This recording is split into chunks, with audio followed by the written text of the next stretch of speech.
Hello and welcome to Voice of Rio Grande. I'm Dr. Donna Mitchell, Dean of the College of Professional and Technical Studies, and I'm super excited about my guests today because they're from the School of Education. So I'm going to learn as much as our visitors are today because education doesn't fall within my college. So I'm so happy to welcome Shay White and Chad Sinnott here with us at Voice of Rio Grande today. Welcome. Thank you. Thanks for having us. Isn't it a pretty day on the Rio campus today?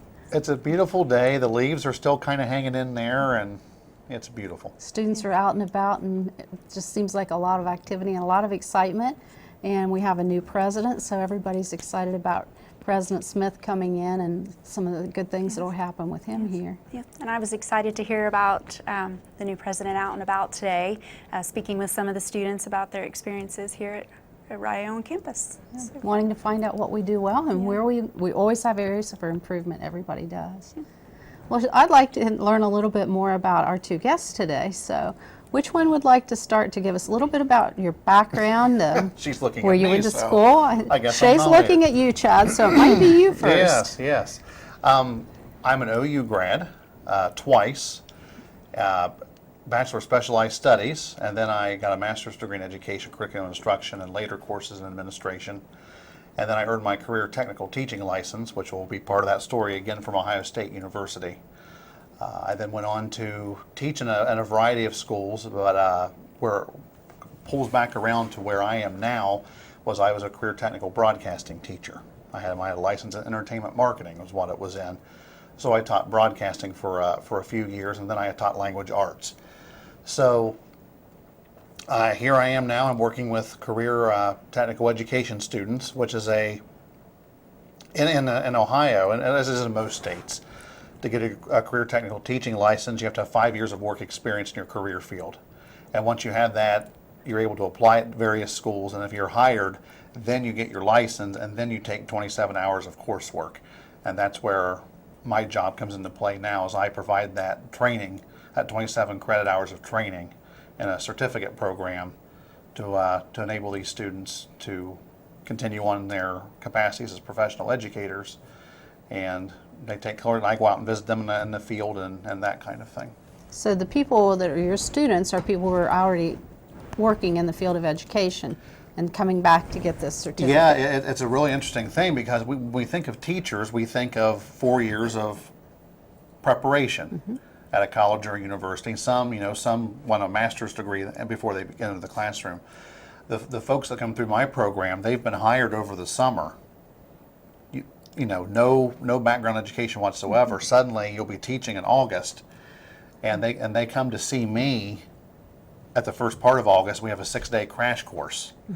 And so everything you think that a teacher learns in 4 years, now I'm trying to cram that in 6 days so that at least when they get to their classrooms to get started, they have some knowledge in how to prep a lesson, how to create assessments, learning targets, follow the curriculum, manage a classroom, the big one that something we all know about, how to do those things. And then over a course of 2-4 years, we can refine those things as I do observations with them and that type of thing. And think too, the other thing that I think is always interesting is the fact that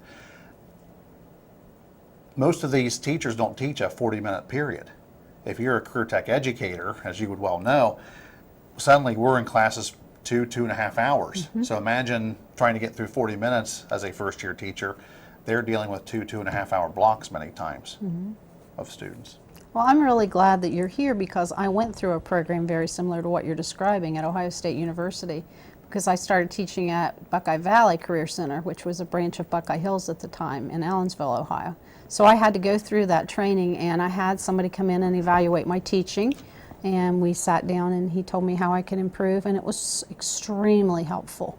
I think it helped me, and even now today, I pull back on techniques that I learned when I went through that program. So that's a wonderful opportunity for people who want to get in the career tech field. Well, and what's special about it being here at Rio Grande is the fact there are only 5 schools, 5 universities that offer career technical education training in the state of Ohio, and Rio is one of them. So the one closest to us is Ohio State and Columbus.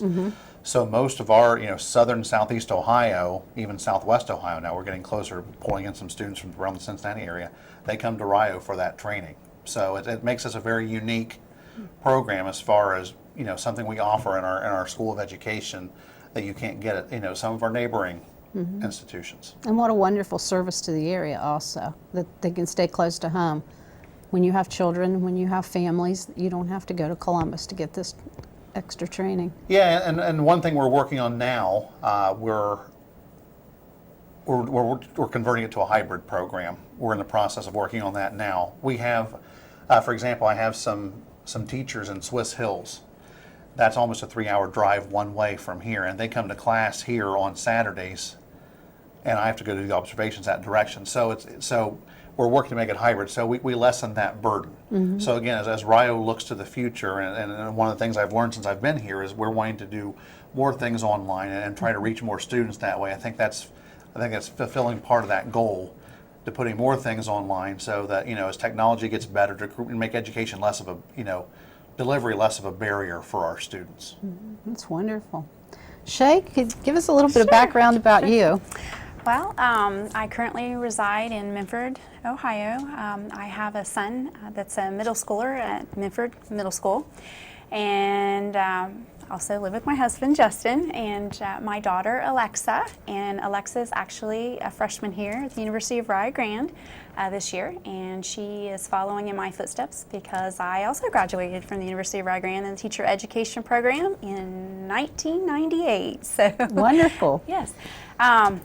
After obtaining my education degree here at the University of Rio Grande, I went on to teach at the Portsmouth City School District. I taught grades from 3 to 8, but mostly stayed in the junior high field, and which has really helping me today because I was hired to be the middle childhood education professor. After 10 years of teaching, I decided to go to Haidt University and get my degree, master's degree in educational leadership, and went on to the University of Dayton to obtain my principal's licensure. And after that, I started working in the Adams County Ohio Valley School District. I was a principal there for 10 years. Decided I had a passion for gifted education, so within the last 2 years, I graduated from Liberty University with a degree in gifted education. And then I was hired here at the University of Rio Grande, and I'm very happy to be here. Well, good. Well, you have a wealth of experience to Yes. share with our students, and I think that's something that's so special about education and some other fields, is that you all have been in the field, you've been a teacher, you've worked in the area, so you not only can tell students from a book perspective, but you can tell students from an actual, I've been there, I've done it perspective of actually having walked the walk, so you can talk the talk, as they Right. say. I think that's probably what excites me the most about being in the classroom is, knowing that we have future educators in front of us that are going to affect so many lives, and just being able to share my experiences, things that I've done well and things that I haven't done so well and learned from, and just being able to share those experiences so, they can be the best that they could possibly be when they actually get into the classroom. And I have to say that I think University of Rio Grande, the teacher education program is very unique. It's a very special program, very hands-on, and I often share that with students. How fortunate I feel that we are to have that type of program here. I learned so much, and I was very happy about my daughter also attending here. She's in the teacher education program as well. So She's definitely following in your Yes. footsteps. Same school, same major. yes, That's wonderful. And education's an excellent field for Yes. young people when they want to come into the educational field. I think, again, like many, though, that you've got to have the heart for education. If you think Yes. that you want to go into education because the hours are pretty good and you have your summers off, that's probably not the right reason to become a teacher. Would you agree with that? Well, I hear a lot of students say that, but they also have, other great reasons to tie into that. But I do think that family should be, the most important thing in your life. And just so happens that, education allows, a good setup for your family life, just to be able to go home in the evenings and spend summers, with your kids. But also, like I said, there's other great reasons to tie into that. So we often discuss that in class, but, family makes you who you are, and also helps you, be successful in the classroom as well. So if I were to be a student coming into your education program, when would I actually get to step foot in the classroom and actually see what it's like to be in front of a class of students? Well, that's what is very exciting about our program here. We get students in their very first education class, the school and community, and they get the opportunity. They have 15 field experience hours, and it's strictly observing. They just get the opportunity to sit back and relax and, observe the classroom. And, if they're asked to participate or help, they're more than welcome to do that. But just kind of sit back and take it all in, and that's very special about our program. We provide that opportunity right off the bat rather than waiting several courses in. I think that's a real strength because Yes. I know in some majors students will think, oh, this is what I really would like to do. And then they actually get into whatever it might be, like the classroom, and may start to think, this isn't exactly what I thought it was going to be. So if that's semester one, they've got time to change Right. majors quickly. And I'm sure that probably doesn't happen frequently, but it really gives a student an opportunity to see what the field is about. In addition, I think it gives them an opportunity to really explore what a teacher does and better understand that early on. Yes. You'll find in our school and community course, Stephanie Scott also teaches another section.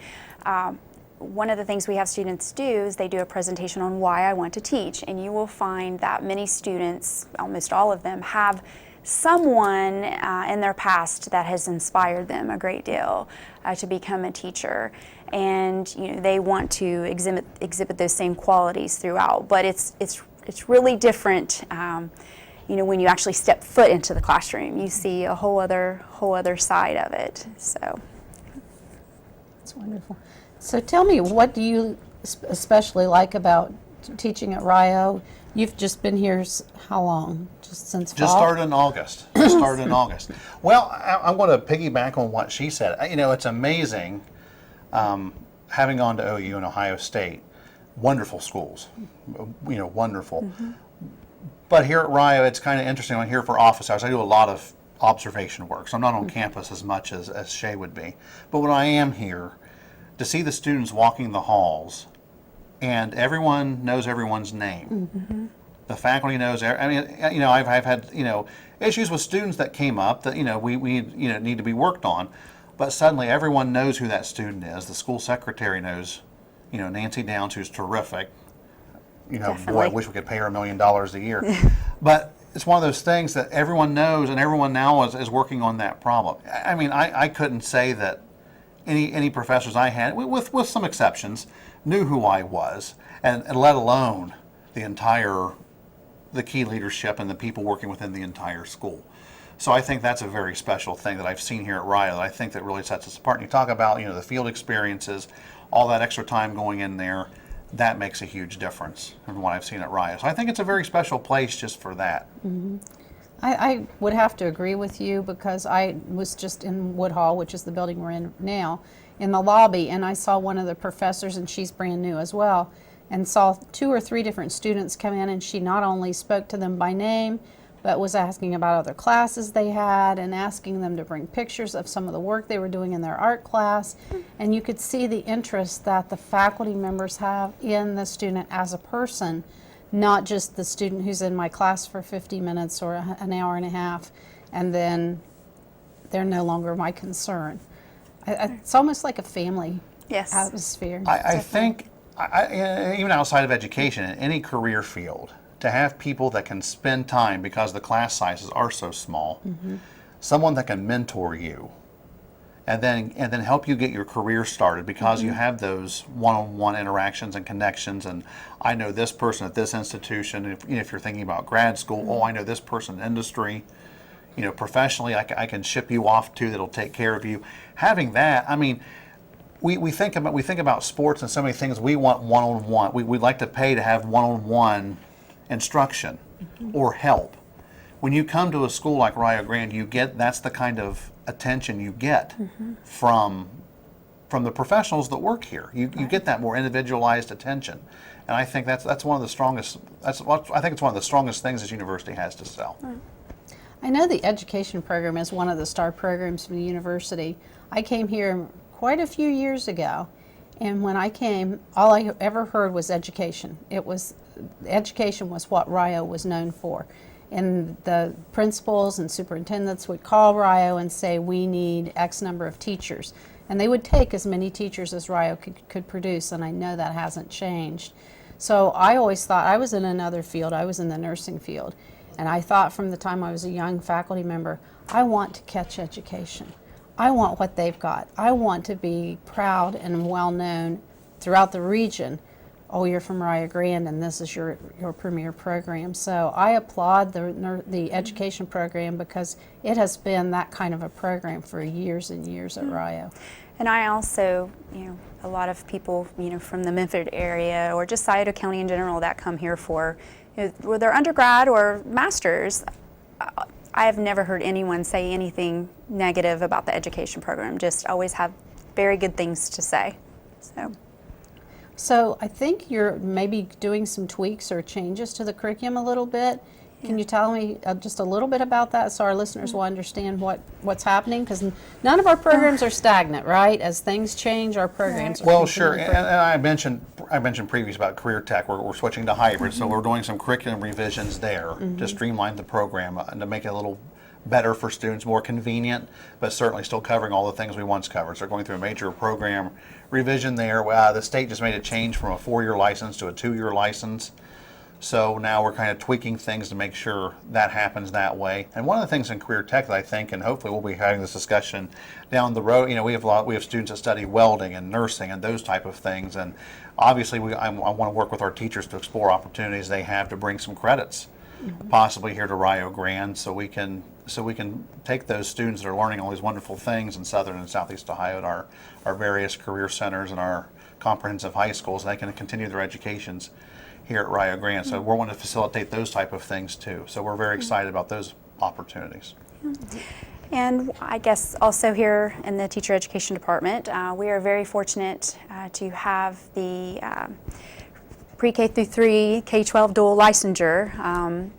You do not find that at a lot of universities.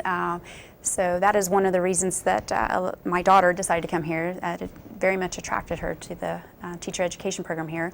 But we are currently transitioning from pre-K 3 to pre-K through 5 licensure, just to provide more opportunity for students. So they'll have the pre-K through 5 with the K through 12 intervention license. Instead of getting a 4th, 5th endorsement, it will just be included as a comprehensive pre-K through 5. And I understand that's pretty cutting edge. And I think we're one of the few schools that are looking at doing that. Yes, to my knowledge, and we're very fortunate. I think that will allow students to have better job opportunities and just provide more for them, in the future. Well, So it should make them more marketable, right? yes, definitely. Yeah, well, you think about, oftentimes you do a double major, you're thinking extra classes, you're going to be in school longer. A student that comes in and things are mapped out here, and they're very well mapped out here, they get both those things in 4 years, whereas in many other institutions it's the 5th year. So when you think about the cost of education and you factor that in, their marketability is now much higher. And it's been done in 4 years because you've worked at doing it that way instead of going to a 5th year to add that on. I mean, the cost of that education suddenly is much more affordable and much more usable. And I would think too that the employers would like that because they have the opportunity to hire somebody and they might be able to put that teacher in a classroom and then another opportunity opens, Right. and so it's more versatile that teacher could do numerous different things. Yes, Certainly in definitely. Southern and Southeast Ohio, where we know we have school systems, as we know from being around, that not very high. And suddenly a teacher that's able to do multiple things, they might do a half day doing one thing, a half day doing something else, and that kind of flexibility for administrators, they absolutely love having that because then they can get more out of that teacher and the knowledge base and. Correct. And I think with the K-12 intervention licensure, I think when you are just a regular ed teacher in the pre-K through 5 environment, just having that intervention specialist experience and knowledge in special education, definitely, make sure that you're following law in the classroom and, just providing services for the students who may have special education services. So. And wouldn't you say there's not a single teacher in the field, I don't care where you are, what state you're in, what part of Ohio you're in, that does not have working with special needs students of some kind? I was just discussing this in the classroom. Oftentimes the intervention specialists, they're spread pretty thin. So, even though you may not be an intervention specialist per se, you still have to provide services, for the goals in that IEP. So even if you're teaching social studies and a student has reading goals, well, you're still required to follow those goals. So having the intervention specialist license is definitely, a plus for, not only administration of building, but the teachers and the students. I have career tech students. Of course, they have students with individualized education plans and that kind of thing in their classrooms. And like I said, they're coming in very raw in a lot of ways, and suddenly it's me. Let's try this. Let's try this. Let's try this. So, I don't. No matter where you are, this is something with which you're going to contend, and then have those students, and they're wonderful people, and it gives you a chance to work with them. Yes. So it's the best of both worlds. Yes. Absolutely. Definitely. Absolutely.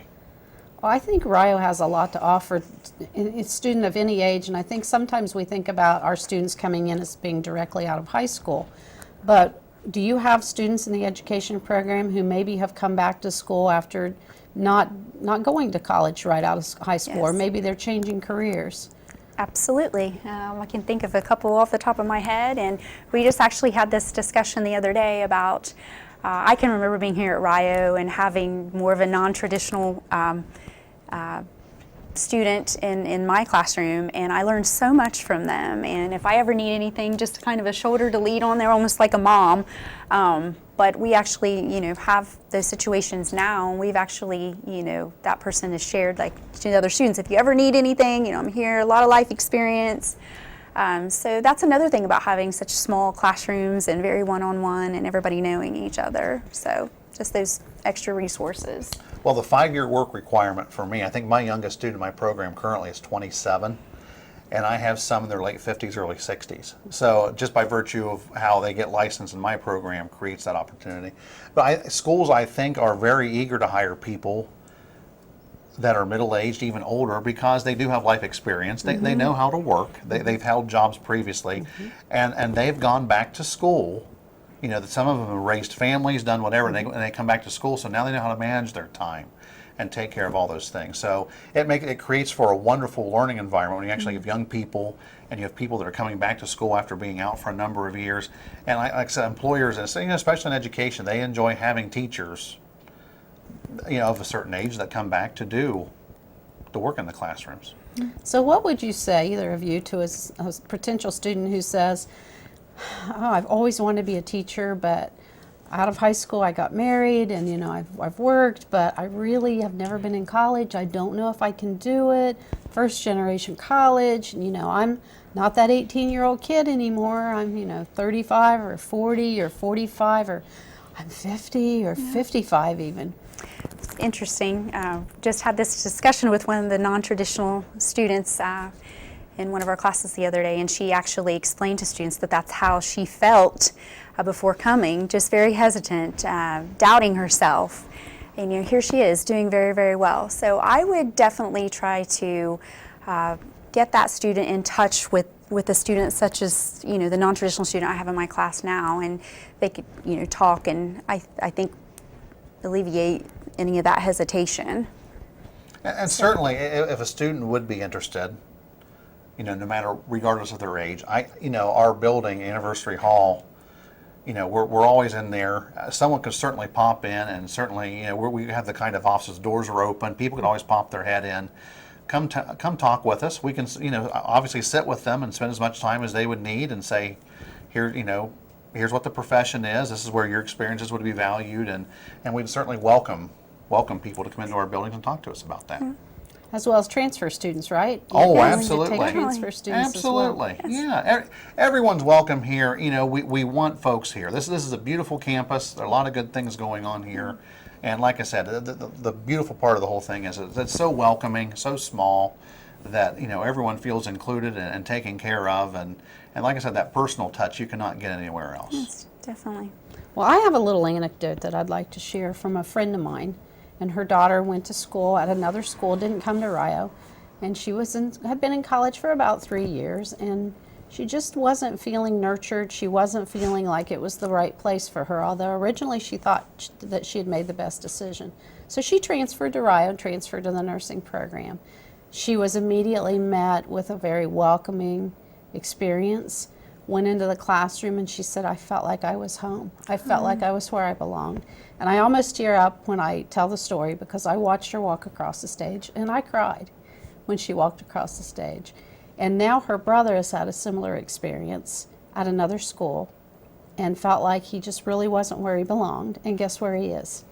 Right. He's at Rio, and guess what program he's in? Education program. And he has shared the same feeling that he felt like people have time for him. They have time to help him if he may be struggling somewhere. And I believe at Rio we change lives every day. Oh, I tell my students all the time, whether I was teaching high school or teaching my students now, I said, good teachers teach forever. Because there are things I do in my classroom that I learned from my teachers that they picked up from their teachers and their teachers before them. So it's just something that gets passed down through the generations. So I tell them, if you do a good job, if you're that kind of person that really loves what you do, then the things you'll teach will be passed on forever and ever and ever, and you'll never truly be gone. And I think if it's a job you love doing, they say if you find a job you love doing, you'll never work a day in your life. And I think there's some truth to that. Yes. Oh, absolutely. Well, I am so excited that we have 2 new faculty. You're both fairly new to Rio, that you're bringing the energy and excitement to the campus, and I know you've been a great improvement to our program with your ideas and your experience, your wealth of experience. And I'm really grateful that you came and talked to us on Voice of Rio Grande. And if students are interested in the education program, whom should they contact? Any of us in the Yeah, education truly, department. truly, any of us can answer any of their questions. They're welcome to come visit. They're welcome to get hold of us by phone or email, and anyone they may know. Bring a friend. So we just would love to call have. the main number, Rio's main number, ask for the Absolutely. education Oh, department. yes. Nancy's Yes. very good. Yes, or they can send us an email. Get on the website, send us an email, and I know we all check email every day, so We'd love to have them. yes. Awesome. Well, thank you very much for taking time to spend with us and our viewers and share a little bit about yourselves and our education program at the University of Rio Grande and Rio Grande Community College. Thanks for having us. Thank you.